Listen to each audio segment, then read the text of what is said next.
In this tip of the day, I'd like to share a very important feature of OneCNC, and that's the ability to automatically back up your part files.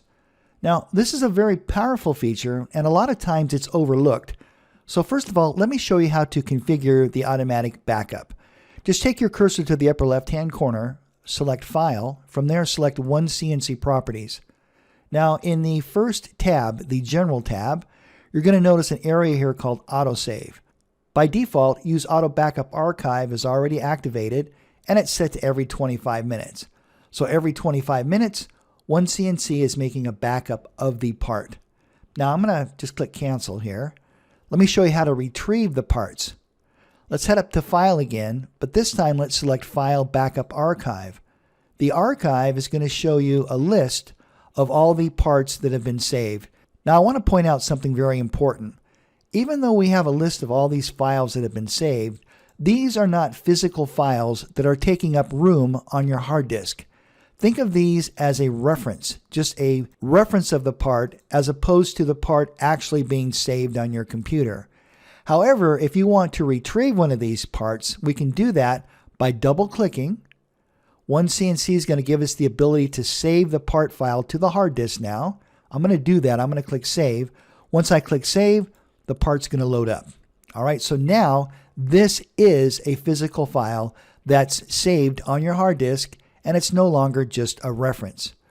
All right, so that is how you can configure the backup archive by going into the OneCNC properties. Look on the very first tab, set this interval to any interval that you want. If you want to disable it, you can uncheck it if you'd like. And then to retrieve the backups, you can head up here to File, Backup File Archive, and then select any one of these references, and you have the ability to load that file and create an actual part file that's saved on your hard disk. One last thing I want to point out is that if you want to take that file backup archive and put it on your quick access toolbar, you can do that, and that will save some time. If you click on the little ellipsis button here, and within the quick access menu, we're going to scroll down and we're going to look for the category of files. So I'm going to just scroll down.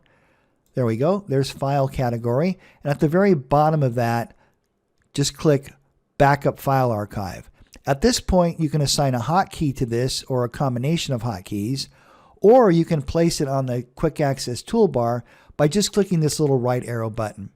Now, once I click OK, this is going to be on the quick access toolbar, but at the moment, there's no graphics on the icon, but it will still work. Let me demonstrate. I'm going to click OK. Looks like there's an empty space there, but actually that is the quick access to your backup file archive. All right, that's it for this tip of the day. Thank you so much for watching, and I look forward to seeing you in the next video.